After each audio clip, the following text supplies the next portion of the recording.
Hey guys, so this is our lesson on Boxplots. This is our lesson video going through Boxplots. So in this half of the Boxplot lesson, this first video, we're going to talk about how to draw and interpret Boxplots. And then in the next video, we'll look at how to distinguish between measures of center and spread. So let's start with a list of data. So we have this list of data. This is the number of text messages that this many students sent in a day. So first thing we're going to do is put the numbers in order from least to greatest. So I've already done that here, but that would always be your first step if you're doing a box plot by hand, is to put the numbers in order from least to greatest. So I've done that. The next step is to find the 5-number summary. So the 5-number summary is the minimum number, the first quartile or Q1, the median, the third quartile or Q3, and the maximum. So a couple of those are easy. The minimum is obviously the lowest number, so 4. The maximum is the highest number, so 250. Now the median is going to be the middle number. So what I like to do, especially if I have a smaller list of data, is kind of count towards the middle. So I'm going to kind of do that. I'm going to put dots and pairs from the outside in and figure out what the two middle numbers are. So in this case, I do have two middle numbers. There's 44 and 52 are kind of both in the middle. So when that happens, I just average those two numbers to get the median. So average of 44 and 52 is 48. If you did have one single number in the middle, that would be your median. So if there was an odd amount of numbers in our set of data, you would have one number in the middle, and that number would be your median. So now we've got our median. I'm going to put that in there. Okay. So then, once we know our median, to find the quartiles, we kind of split our data into. So again, this time we have an exact even number of values in our set of data. So we do have an exact first half and second half. If you had an odd number, what you would do is just not include the median, that middle number, in either half. You would do before the median and after the median. So I'm looking at my first half of data. The first quartile, or Q1, would basically just be the median of the first half of the data. So I'm going to do the same thing I did before, but only with those first 8 numbers. So I'm counting towards the middle, and those two numbers are my middle numbers. So the same thing applies here. If you have an exact number in the middle, if there's an odd amount in that first half of data, you would use that exact middle. But in this case, we have 2, so I'm going to average them and get 22.5. And then same thing for the second half. So third quartile is going to be the median of the second half of the data. So again, I'm going to count to the middle, and those two middle numbers I'm going to average to get my third quartile. So the average of those two is 137.5. So that would be my third quartile. So how we draw a basic box plot. I'm going to start by drawing a number line so that I can make sure my box plot is to scale. So I'm going to do 0. Since my lowest number is 4, that's pretty close to 0. And then I'm going to have my number line go by 50s and make sure that it gets all the way up to 250. Right. We just want to make sure that this is to scale as possible. So we're going to draw our number line really well. And then I'm going to start by just putting a dot above my number line somewhere at each number in my 5-number summary. So there's the minimum. My first quartile is 22.5. My median is 48, so just below 50. My third quartile is 137.5, so maybe about right there. And then my maximum is 250.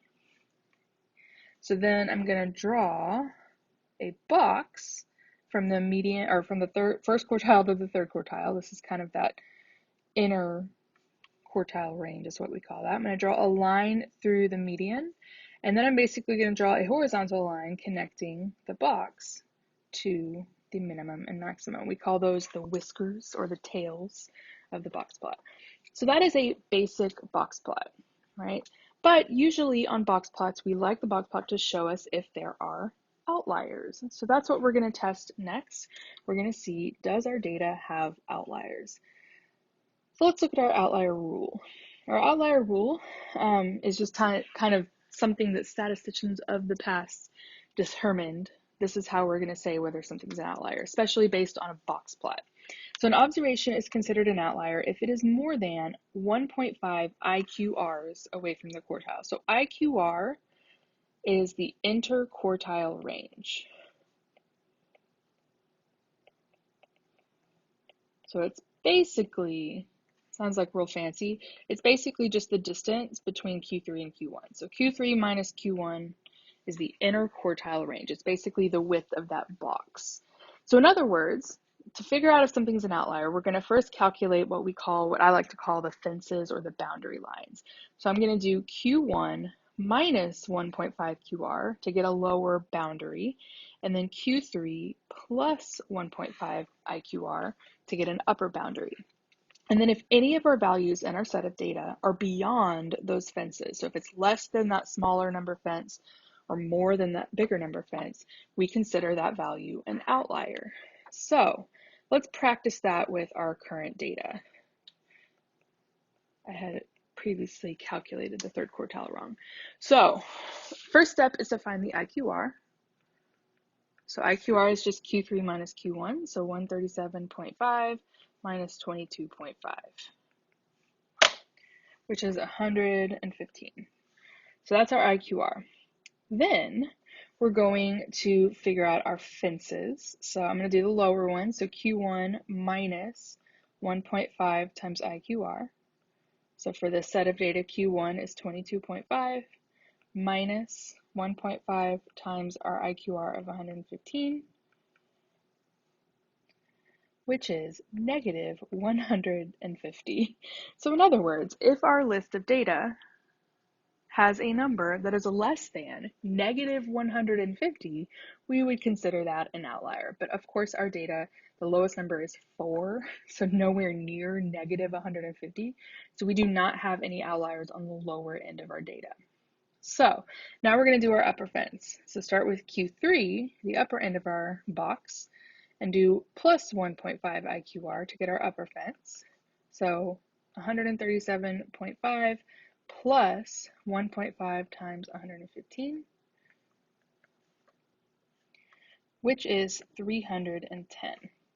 So that would mean if we have any values in our list of data that were above 310, we would consider those values outliers. So in this case, I'm going to go back to my box plot that I drew before, where I have a list of numbers. My list of numbers actually does not have any outliers. So there are no numbers above, right, 310 or below negative 150. So this would just be my original box plot. Now, if I did have some numbers, let's say I had a number on here that was, maybe that last number wasn't 250, maybe it was 350. So if I had a list of data where the maximum number was 350, and I know that this would I would have to redo my whole thing, but we're just going to pretend. So let's say our maximum number was actually 350 instead of 250. So, right, the way I would change my box plot, so I still have my 0, I'm just going to have it go to 400 so I can easily kind of do this number line real quick. So I would still put my 5 kind of dots. So I have one at 4, my first quartile's at like 22.5, oops, my median's at 48, my third quartile is at 137, and then my maximum is now at 350, way over there. So I would still draw my box around my median, or I'm sorry, first and third quartile with a line through the median. And since I don't have any lower outliers, I would go ahead and draw my tail to that lower minimum. But what I'm going to change is, instead of drawing a tail all the way over to the 350, if I know 350 is an outlier, I'm going to put a star there, right? And then I still need my tail to end somewhere. I don't want there to be this blank space. So my rule is, I'm going to go to that last number in my list that was not an outlier, in this case 220, and that's where I'm going to end my tail. So I'm going to go over to about 220, just maybe right there, and I'm going to have my tail end there, right?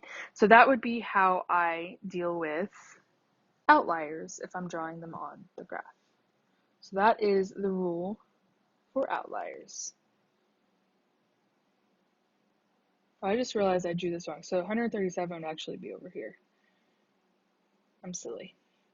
Anyways, you get my point. I messed up on my little box plot, but here you go. So that's how you draw a box plot. It didn't look right to me, so I'm glad I realized that. But that's how we would do an outlier, is I would draw a star or an asterisk or just a dot where the outlier goes, and then I have my tail end at the last number in my list of data that was not an outlier. So that is how I draw a box plot with outliers. So real quick, there's a lovely little cartoon for you to end out this half of the video. And then the second video is going to be about measures of center and spread and just a little bit about how we look at the shape of box plots.